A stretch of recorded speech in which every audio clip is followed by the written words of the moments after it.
So this is a Spark. There's a couple ways to fly the Spark. First and foremost is our gesture mode. So what I'm doing right now is doing a hand launch. So what this is doing is Spark's actually recognizing my face, starting the props up, and then you can just throw it out in the air. The nice thing about the hand launch is if I accidentally press the power button twice to initiate the hand launch and it's not pointed at my face, it won't actually take off. Nothing will start up. So that's a nice little safety feature built in. So it has to see my face before it can start up those props.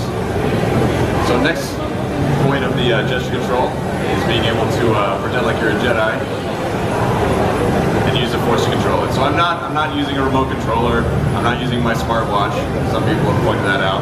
I'm just using my hand. It's using IR sensors and its camera to sense my palm and let me be able to pilot it. So that's up, down, left, right.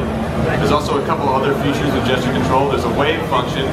I don't have enough space in here, but if I were to wave at it, it would move back about 15 feet and then walk onto me. So whenever I move, it moves just to follow me around. That's our active track function.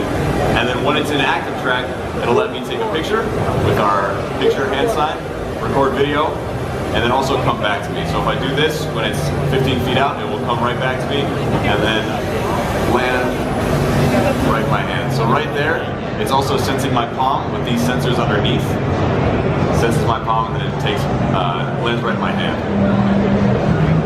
So I'll show you guys that again. So this is the hand launch. So it's looking around for my face. Once it sees my face, those lights turn green, the motor starts up.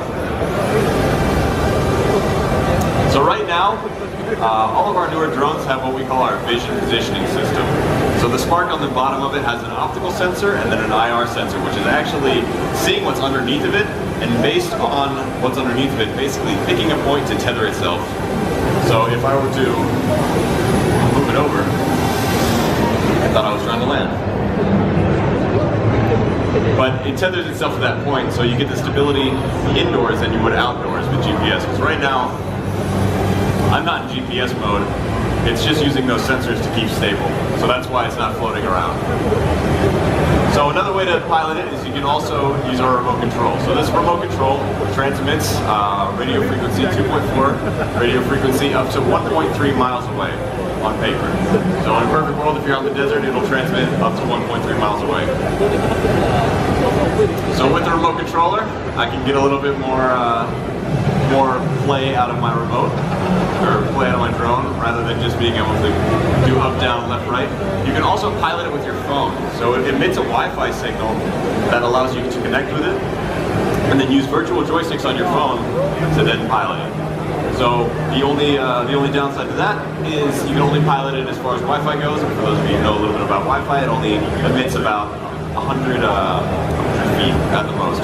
So using the controller, which emits a radio frequency about a mile long, is well worth the extra $200.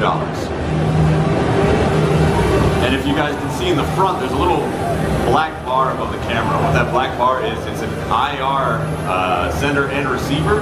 And what that does is helps us with obstacle avoidance.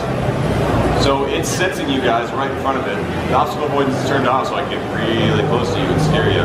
But if the obstacle avoidance was turned on, then it would sense you from about 20 feet away, and then it would slowly feather to a stop at around 2 feet. So that's only on the front.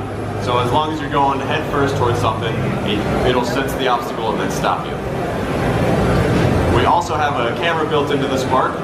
It is a 1080p camera, 10 megapixels, two-axis stabilized gimbal as well. So no matter how crazy you fly, the gimbal will always take out any sort of shake and keep your footage nice and smooth. So we have gimbals on all of our drones, cameras on all of our drones. This is the Spark, as I said earlier, and it's our smallest.